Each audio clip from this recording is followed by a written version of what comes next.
Dear colleagues, may I have your attention, please? I think we are going to kick off the next session right now, but all the colleagues, friends, you're welcome to stay because I know this room is very comfortable compared to the other places in the venue, and maybe avoid the crowds in the catering now. The event will only continue for 1 hour, and today we will have speech, videos, and also a good roundtable discussions. Okay, so good day everyone, and welcome you to the session on enhancing South-South cooperation for just and resilient energy transition here at UNFCCC Capacity Building Hub. I'm Yunong, the Climate Action Specialist at Development Reimagined and also the moderator for today. So as we all know, capacity building is one of the major foundations for Paris Agreement. And this year, as countries submit a new round of NDCs, and there's stronger needs for the institutional changes, technical skills, and effective implementations has never been more important. So across the global south, from China all the way to Brazil, and also a lot of our colleagues from Africa, we're seeing growing collaborations on renewable energy deployment, technology cooperations, and climate resilient development. So in this context, Chinese Renewable Energy Industrial Associations, CREIA, and also Development Reimagined have worked together for promote practical cooperations on climate change cooperations. So through today's dialogue, we hope that we can definitely figure out among the global south context what we need and also what we can work together. So today we'll bring a lot of experience, stories, ideas, and also questions to the colleagues from the global south. And to start, I hope you can join me to welcome the Secretary General for Chinese Renewable Energy Industrial Association, Ms. Li Dan, to give us an opening speech. Welcome her.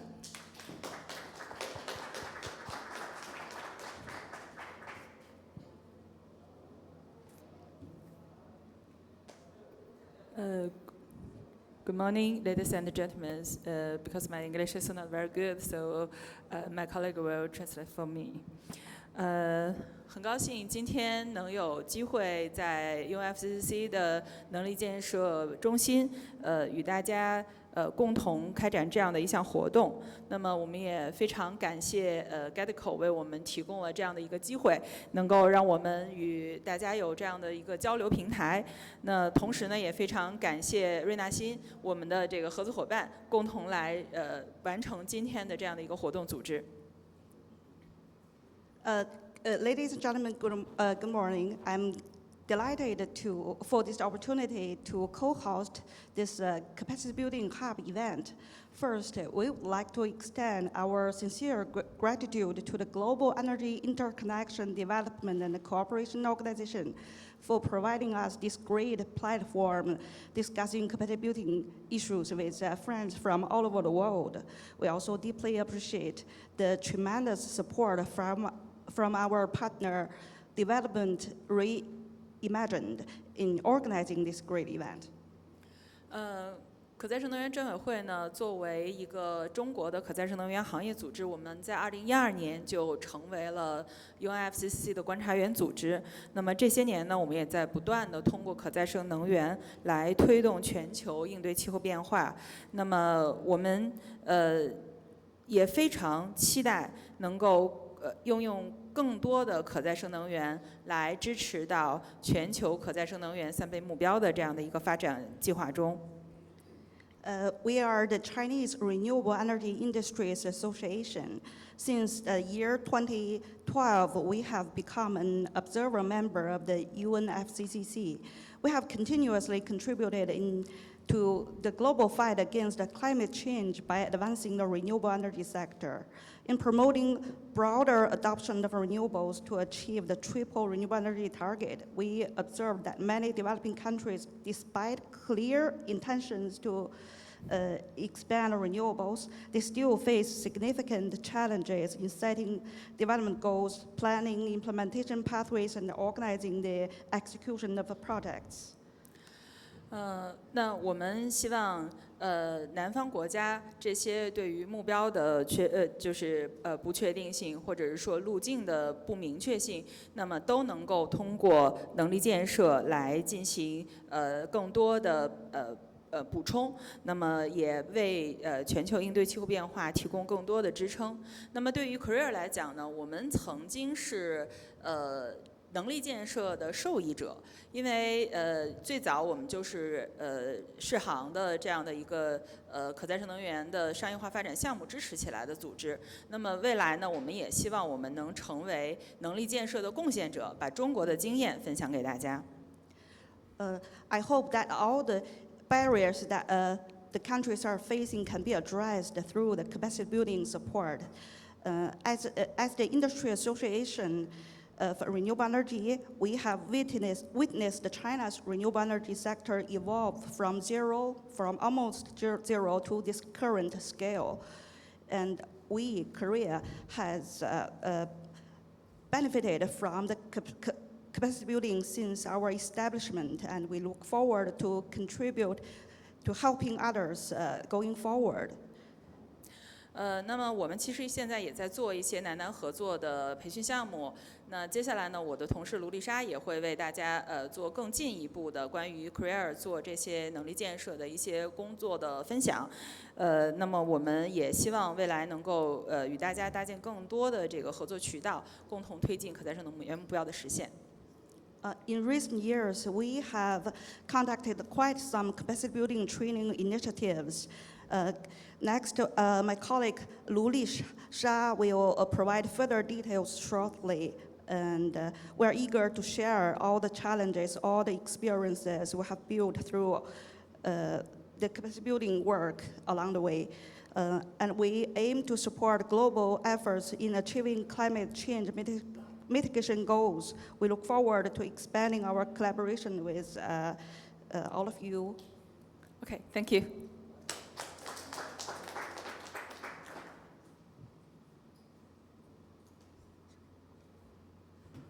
Thank you, Ms. Li Dan. I think the story of CREIA's growth is very touching for definitely this topic and great contributions as an experience. So the next round, we actually want to share a very recent best practice from CREIA happening in September this year. So Ms. Lu Li Sha, the Director for International Partnerships at CREIA, will introduce us their recent program on the capacity building. Welcome her.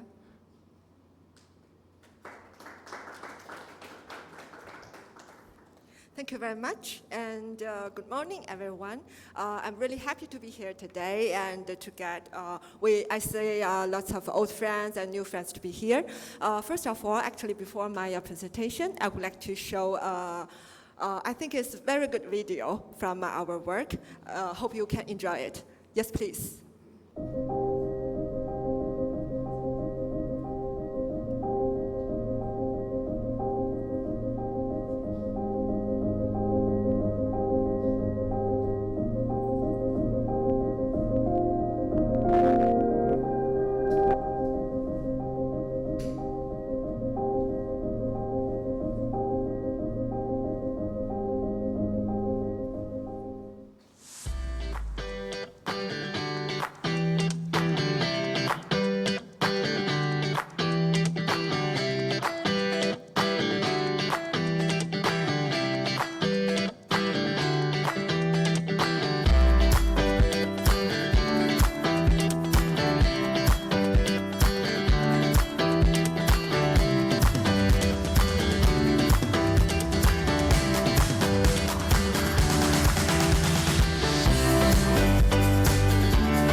I lived in China for 1.5 years. In Wuhan, I came to China to learn Chinese and more about the Chinese culture. And yeah, and I fell in love because Chinese people, you are so warm and so friendly. So I learned a lot about your culture, about your people. So I always say that my heart is half Brazilian, half Chinese. And if I can say something about some, just open your heart, learn and enjoy all the moments, because these memories will bring with you for the rest of your life. I don't know the specifics of it, but I know there were some promises that were done in relation to the Paris agreements and the NDCs and all those things. So there were some good targets, of which yesterday we saw that a lot have been made, and that's very wonderful. And also I knew China has been big on pushing for renewable energy, because they're doing a lot of work in Africa. So there's so many solar farms, so many solar plants. They're done by Chinese companies. China Power is doing a great job in Zambia. And yeah, so I knew they're very passionate about renewable energy and very industrious people and manufacturing. If I extend it beyond the renewable energy, I know they're very big on manufacturing as well. And yeah. My name is Dian Rosliana from National Energy Council of Republic of Indonesia. I attend this important seminar. I want to know about how to develop renewable energy, and also how to developing industries and technology. And also, I hope after this seminar, I bring a new horizon and also new knowledge from China, and get the future better for the world. Yeah, thank you. Thank you.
yeah, I hope that somebody see your old friends and yeah, and hoping that we have the new friends will be coming together.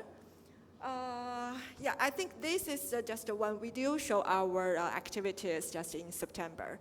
We organized, we're supported by the ME, Ministry of Ecology and Environment in China, and to organize the capacity building activity. We invited more than 60 countries, policy developers, research, manufacturers, and associations come to China to learn the renewable energy industries. And actually, I think today my topic is about the achievements, lessons learned, and the challenges delivering by the capacity building. Because as an association, just like introduced by our Secretary General Li Dan, we've done lots of activities in the capacity building, especially in the renewable energy area. So I think the first question in our work is to answer why we are doing the capacity building. I think to answer this question, first I would like to introduce that who is CREIA. Actually, CREIA, Chinese Renewable Energy Industries Association, is in the beginning we're supported by the World Bank and UNDP. We are the first the Chinese renewable energy commercialized program at that time. So that means we are going to be the trainee. We are the learner in the beginning. We learn the renewable energy industries technologies from other countries. So this is the procedure that we learned, we study, we learned, and we innovation. This is the whole procedure for the capacity building. And during these activities, we learned from World Bank, from UNDP, from other countries. We established our own conscience about what is renewable energy. We're trying to understand what is industry, and now those that developed countries, they use what kind of policy tools to support the industry. So at that time, we really learned a lot of, about the renewable energy in policy, in technology, industry. And also, the most important thing is practicing. We really practice a lot, and so that means we're actually standing on the outputs from the, our other colleagues. So this is a procedure for the renewable energy industry development at that time. So from our own experience, when we established this industry, capacity building is really important. We need to let people know what is renewable energy and how to develop the renewable energy. And then, since I think after 2019 and to 2020, actually, at that time, the renewable energy industry in China has to be focused by the globally, people pay a lot of attention to China industry. And at that time, the World Bank, we supported by the World Bank to writing a paper, a report about the Chinese renewable energy. Yes, this one.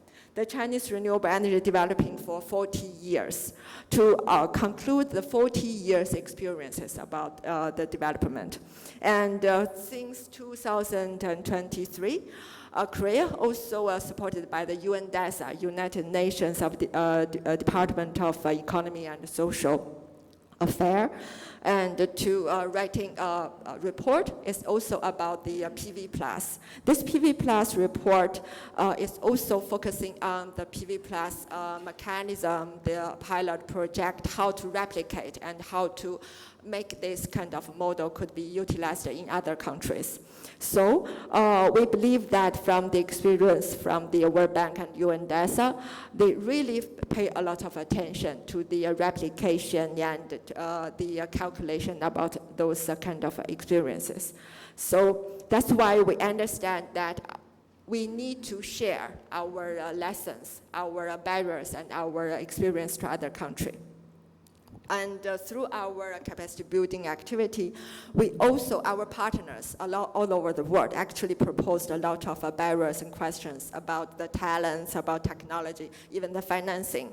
I think the reason the solutions to conquer those questions, to conquer those barriers is to in those countries should have the internal understanding or internal conscious to know what is the problem themselves and trying to establish the policy guidelines and to have the capacity to do the policy framework and to make the industrial localization.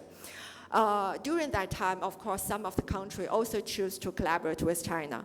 I think not only because I think that only because China has the industrial here, but not only China actually. I think also, for example, the India, the Brazil, all of us have the experience. Just like the report, we have a lot of cases all over the world actually. So we need to collaborate together and to cultivate the capacity for their industrial collaboration.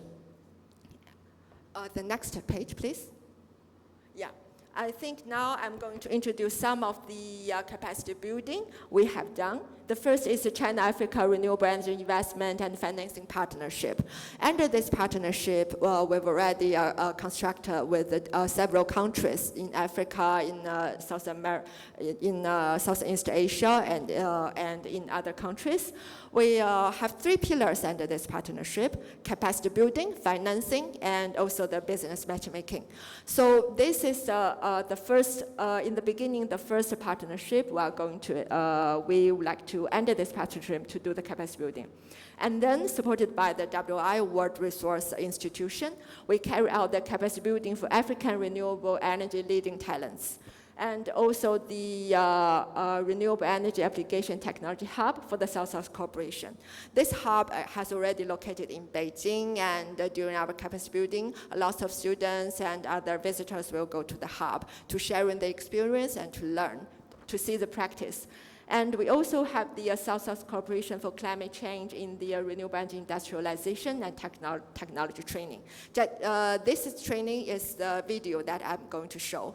More than 16 countries, the policymakers, the technicians, the researchers come to China, have 2 full weeks training. They learn the logistic framework about China in the energy and the renewable energy. They have the overall plan about the how to do the renewable energy. And we also have lots of partners. For example, the GEIDCO will participate the GEIDCO's meeting and sharing. They learn a lot of the grade. And we also see the factory, see the manufacturing industry themselves. We go to see the wind farm, we go to see the wind manufacturer, the solar PV manufacturers. So we're sharing and learning. And then we also have one of the exploratory of China-Indonesia Renewable Energy Cooperation and Dialogue Mechanism. This is, we invite the Indonesia person to China also to have the dialogue with the local government, how to do the local industrialization construction. And we learn the local framework about the policies, incentives, and also to see the demands of the industrial in China. What kind of industry, what kind of technology could be transferred to the Indonesia and to improve the collaboration. The next page, please. Yeah, this is some pictures about our activities. And the next I'm going to say something about the lessons learned by CREIA from the capacity building. Yeah, because we believe that capacity building,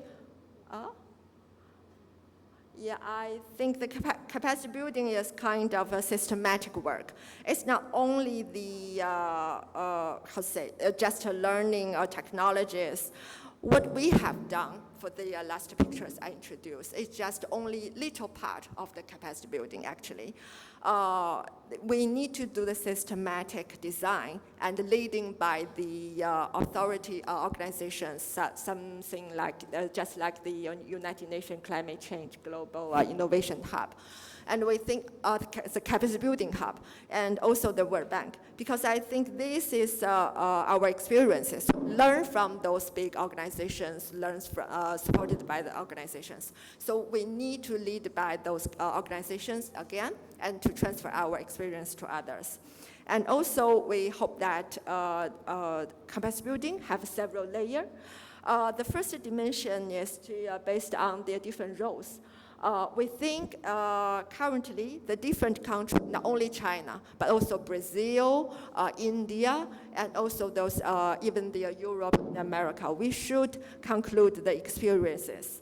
And we need to know what barriers, challenges, and solutions.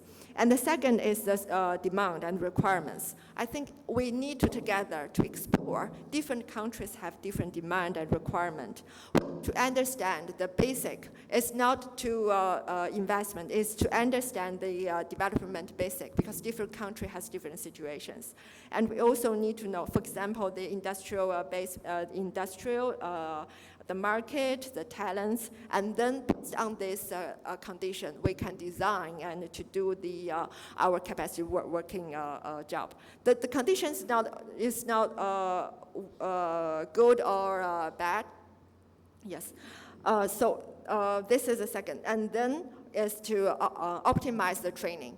Because we know that in different situations we have different demand. So with the evolvement of the capacity building, we need to know how to optimize our work. And then from the dimension 2 is by a different sector. The first, of course, is the policy sector. We need to need to know how to establish the policy framework for the renewable energy industry. And then it's a business model construction. It's focusing on the industrial. The entrepreneurs and the companies know what kind of talents or what the technician they need in their countries. So they also need to have this capacity building in different countries. They need to know what kind of things they need. The third is the technology capacity, but not only the talents, but also the research. If, for example, the product design, even the operation workers for the assembling.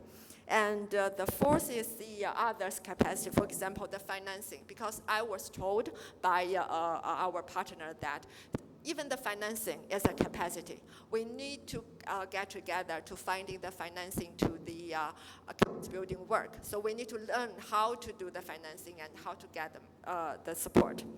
I think that's all of my presentation. I hope that I can give a clue for you. So looking forward to discussion more with our good partners. Thank you.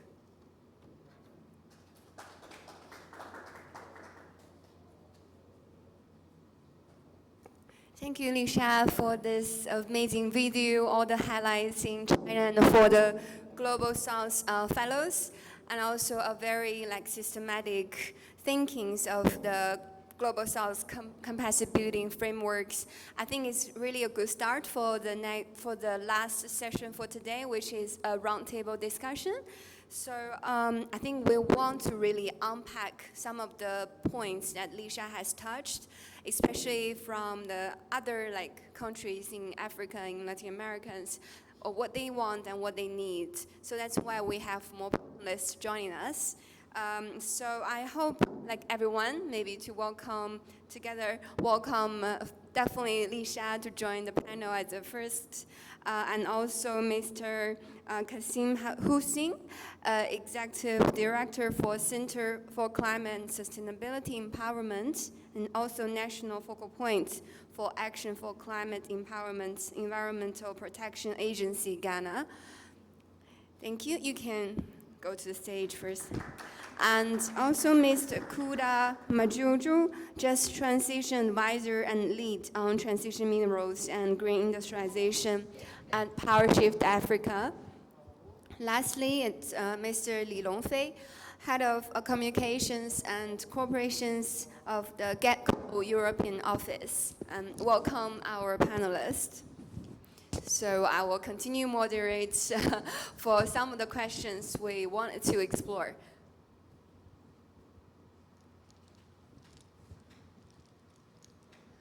So welcome again, panelists. Thank you for making today. I think Lisha has given us a great start of this topic. So I think we should start from our African colleagues about, definitely you can start with a brief introduction of yourself and your institute.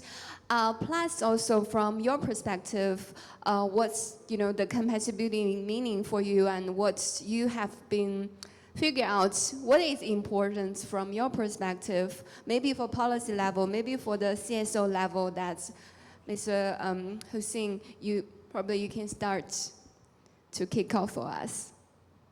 Hello, can you hear me? Yeah. Hi, good afternoon. Yes, thank you so much for the opportunity. So my name is Hussein Kasim. I'm with the Environmental Protection Authority as the National ACE focal point. So I'm sure already you are familiar with what ACE is. ACE is Action for Climate Empowerment, and it entails 6 elements: education, training, public awareness, public participation, international cooperation.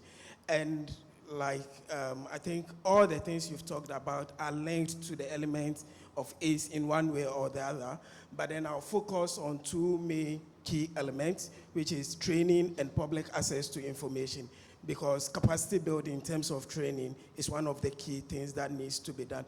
So usually at the institutional level, one major challenge we have is most institutions do not, because they don't have the capacity to appreciate the impact of climate change and how data is needed to be able to to be able to implement some of the initiatives that they have. It's quite a challenge. So there's the need for us to have a streamlined program to build the capacity of institutions so that they'll be able to harness renewable energy in their development of their project. That is one main key challenge. Let me use Ghana as an example.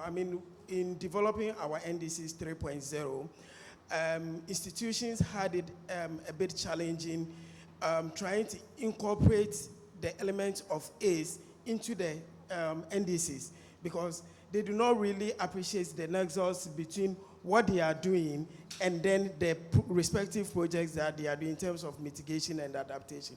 So if you're able to come up with a program that will be able to build the capacities of these institutions, that would be great.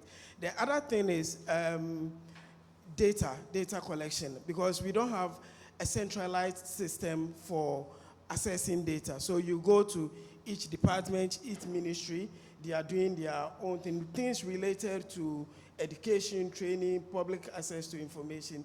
But then because there's that centralized system for them to be able to assess maybe things that are related to climate change education, it becomes quite challenging. So it's something that we can look at. Thank you. Thank you, Mr. Hosing. I think it's fantastic points that to share, from the institutional level, what is Africa needed, because actually right before the COP30, the world is supposed to submit the NDC 3 points. And based on Development Reimagined, we have actually done a very brief tracker of the NDC submissions of African countries, and we realized actually over 20% of the new NDCs are from Africa. So we can see that Africans are very ambitious regarding the institutional level to combating climate change, but definitely technical level, we need a lot of more tangibilized, focused support to make the right decisions for each of the economies through the right path.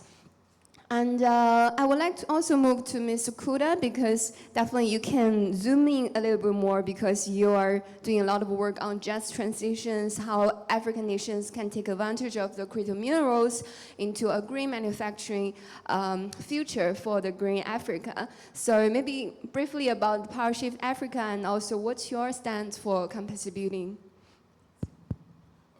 Afternoon, is it? It's afternoon now. Back home it's evening, so I'm still trying to get used to it. But yes, good afternoon, everyone. My name is Kuda Manjonjo. As Yinong said, I'm the Just Transition Advisor at Power Shift Africa. We do quite a lot of work focusing on climate finance, energy, and adaptation, but my area, of course, is within energy. And within that, when it comes to the just transition question for Africa, our biggest issue is the fact and the reality that, first of all, and I think quite a number of you might know these facts. About 700 million people do not have access to electricity. For those who do have access to electricity, nearly 1 billion people in Africa do not have access to adequate electricity that they can afford. So essentially, we have an electricity crisis on the continent in one way or the other. And there's a big scramble to try to figure out what that would look like. So just transition, we always say that the first important transition is zero to at least getting electricity on the continent. That is the base. And I know a lot of people think of energy as a commodity, but at PowerShift, we try to understand it more as an enabler for people to actually live their lives. You cannot in any way develop a continent, a country, or a family at a very basic level without adequate sources of energy. And of course now, the transition minerals has become a big idea around this could actually be our moment to really push this industrialization that we need on the continent, but also access to electricity. Now the question is, and this is why we use the term transition minerals rather than critical minerals, because that really zones in on what the continent needs, which is very different from the rest of the world. And if you look at the value chains, what the continent needs beyond solar panels and wind power, which is the common conversation, is actually still infrastructure. We're speaking about grid infrastructure, transmission grids that actually lead to people having access to electricity. And I think I'll finish on this point to say that about 50% of Africans do not live within 10 kilometers of transmission lines. So if you do not have transmission lines, be it for industry or for homes, there is no way you're going to have transformation of communities. So we think in terms of value chains, this is primarily the most important when we speak about renewable energy. South Africa right now are doing quite a lot of work in the Western Cape, which is southwestern South Africa, for those who don't know, for renewable energy. The crisis that they have now is that a lot of solar plants going online do not have access to the national grid because there are no transmission lines. You know, it's crazy that we're focusing on the endpoint without focusing on the continent. But the opportunity here is this. The steel value chain is actually one that Africa already has on the continent. There's a lot of steel plants in Zimbabwe, in South Africa, Egypt, Ghana, Kenya, quite a number of countries. But we're not zoning in to focus on the need to focus on these transmission lines. And I think this is where China becomes important. About 5 billion worth of investment is coming into Zimbabwe and South Africa in the chrome and steel value chain. And this is targeted as one of the major areas that they have to focus on. And I think that's what we really need to start pushing for on the continent before we speak about solar panels and wind, because at the end of the day, you can't get to 4 without getting at 2 and 3 first of all. Thank you. Thank you, Ms. Kuda. I think it's definitely great cases, great perspective. And also, I think it leads to also our next speakers, Mr. Lee from GEIDCO, because as far as we know that they do a lot of transformation projects, also from strategy level until the technical level, and definitely he's also from the European office, so I think he's a good combination between China, Europe, and probably a global South context that maybe he can also share some of his perspective around that topics, especially what we have been touched. Thank you for the question, and thank you for having me here. My name is Longfei Li from GEIDCO, working from Brussels office or Europe office. Before I jump into the question, actually allow me to give a brief introduction about GEIDCO, Global Energy Interconnection, Power Development and Cooperation Organization. It is the first energy sector and NGO established in China in the year 2016, so about to have our 10th anniversary. So ever since its inception, we have been promoting cross-border grid interconnection with the development of high level of renewables and with the support of the smart tech of a grid technology. And now we're also a member-based organization. Now we have 1,400 members-ish, covering 143 countries worldwide. So coming back to the question, throughout the quest of promoting the cross-border interconnection, power grid interconnection, we found that by the time it is a very hard concept for our partners to understand, because therefore we found generally distributed the gap of understanding why this is a challenge, and in both the institutional level, in the government level, and in the private level, as well as in the public opinion. Therefore, in recent years, we have put our core of our task into the capacity building. We are very happy to establish the cooperation, the partnership with UNFCCC Secretariat. And this year, we jointly launched the energy cluster under the framework of PCCB network. And we are now doing the global energy transition capacity building gap and needs analysis, as just announced earlier this morning. And I would love to give a brief introduction about the capacity building initiatives we're doing. As I mentioned, it is now the core function of our organization, one of the core function. And we would love to leverage our network of think tank, platform, and the whole membership network to mobilize their strength. And now we have a cooperative network with UNFCCC Secretariat as our core strategic partner. We have also established cooperation with UNDP, UNIDO, WRI, OLADE, as well as multiple Chinese institutions and corporations as Huawei, China Southern, Power Grid, Shanghai University of Electricity Power, Hitachi Energy, China, and China Energy Research Society, Longji Green Energy, and of course, CREIA. And the purpose is to working together on our resource sharing, joint research, joint training-based development, and project co-organization. And now we have established a training system, preliminary established a system called 5 repositories or 5 pools, namely the expert pool, the curriculum pool, the project pool, and the alumni or trainee pool. And lastly, the trainware or the slides or the train material pool repository. So a integrated system or planning system to utilize all the repositories to function. And now we're also building a intelligent digital training platform, and hopefully it will be online next year, middle next year. And to update about some training achievements, last year we have organized over 30 training programs, 19 online, 11 physically, with UN regional commissions, benefiting over 10,000 trainees from over 80 countries. And 2 international training courses co-organized domestically for China's Ministry of Ecology and Environment. And looking forward, we were, as Professor Raman just announced and proposed, we are now in the process of establishing the GI Academy. We are broadly contacting our partners with this idea, and we hope to further professionalize and systemize this work. We wish to deepen our collaboration with UNFCCC Secretariat, jointly advancing the global energy transition and Paris Agreement objectives.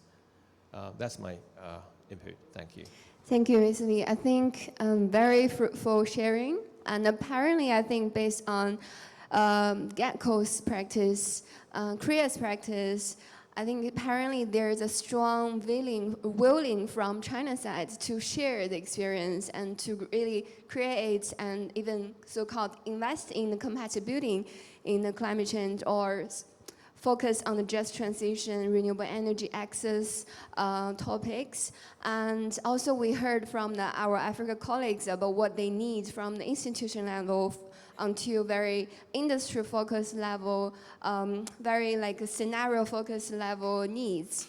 So now the next round of question, I really want to explore maybe a little bit more about when you're trying to do the capacity building with Global South partners, what's the challenge when you engage them and when you implement the capacity building projects with them? Like, definitely there is achievements and definitely there are still challenges or there are some information gaps that you want to fill in.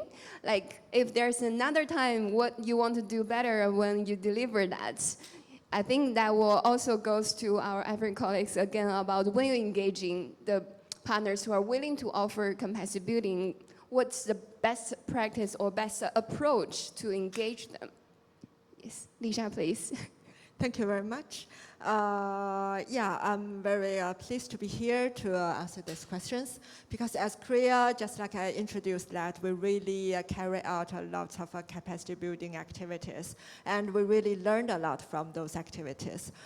First of all, according to my experience, the requirements and demand is really important from the training countries, economies, not only the Africa, but also the other South countries, because we understand that there are different development situation in different economy. For example, when we collaborate with South Asia, the most important thing is they would like to know the technology innovation, what kind of new technology could be transferred to those countries. But when we discuss with the other countries, maybe other focusing first on the talent capacity building and financing capacity building, and also the real actual project, even the small-sized solar PV or wind power designing, maintenance, and operations technology. This is very, very important. So the first thing I learned from those things is to listen to the countries.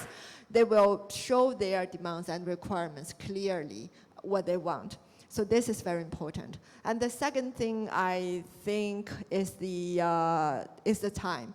Actually, for our capacity building, we carry out, the time is really short. It's far enough to try to introduce everything.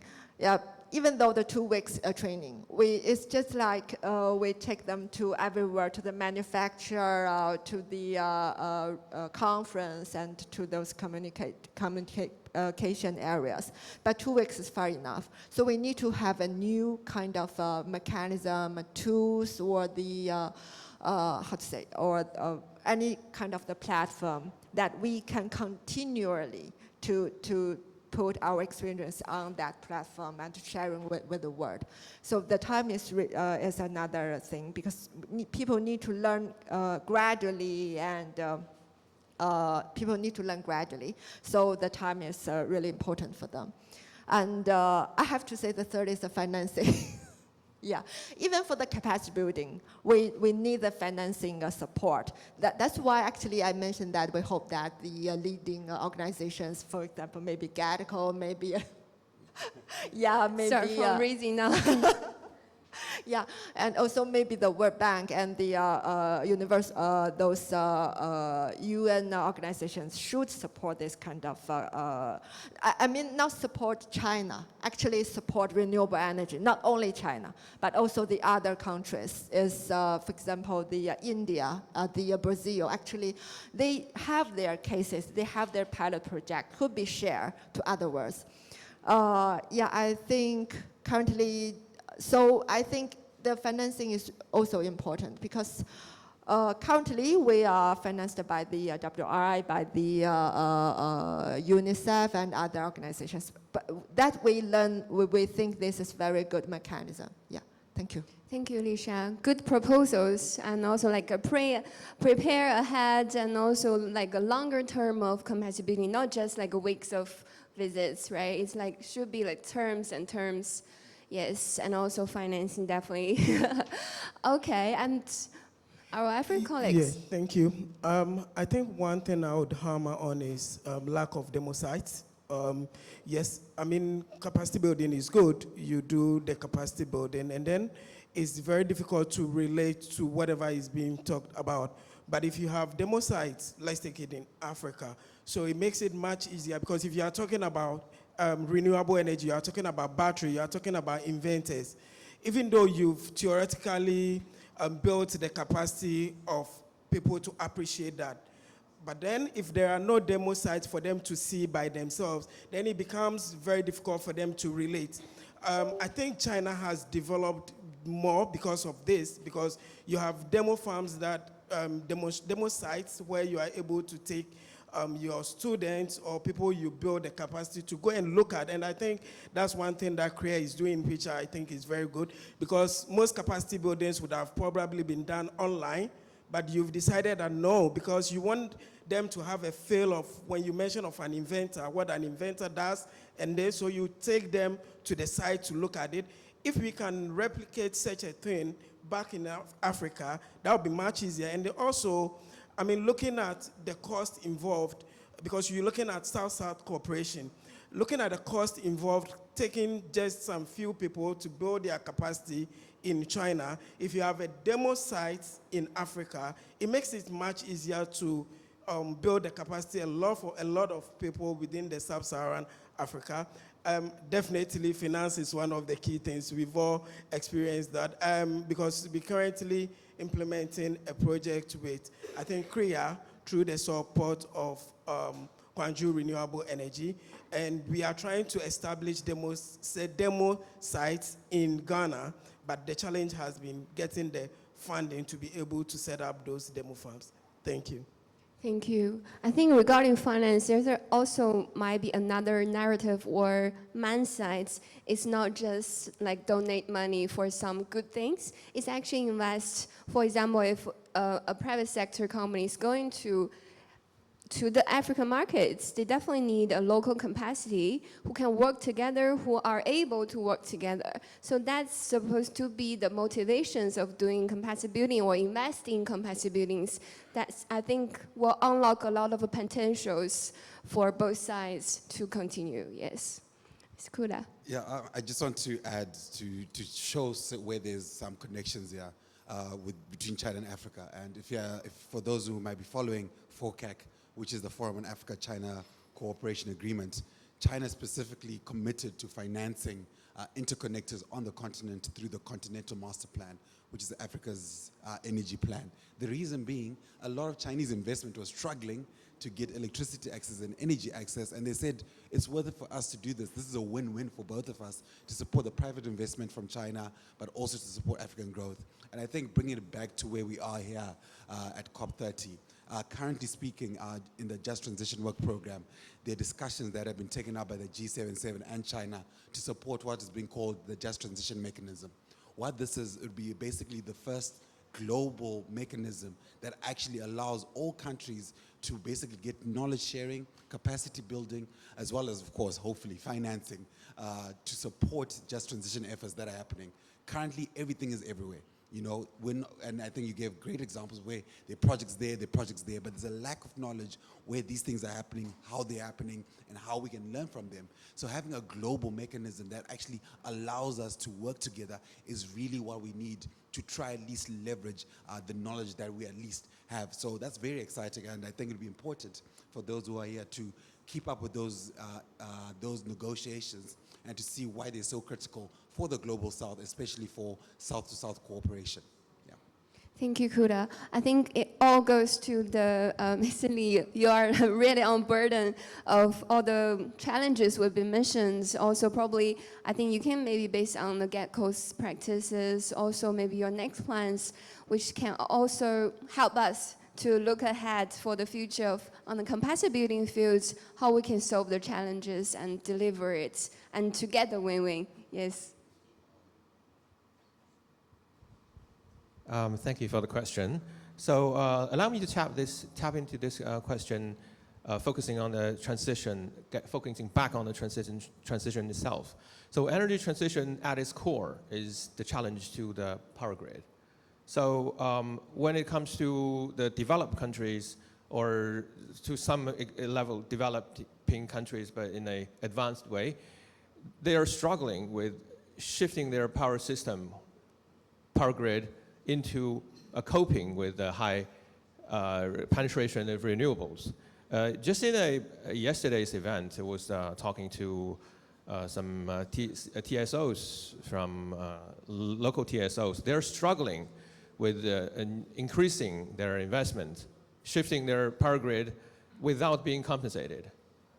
And that leaves not only that coming back to the challenge to the developing country or the Global South. Actually, I think the challenges and the opportunities are the two sides of one coin.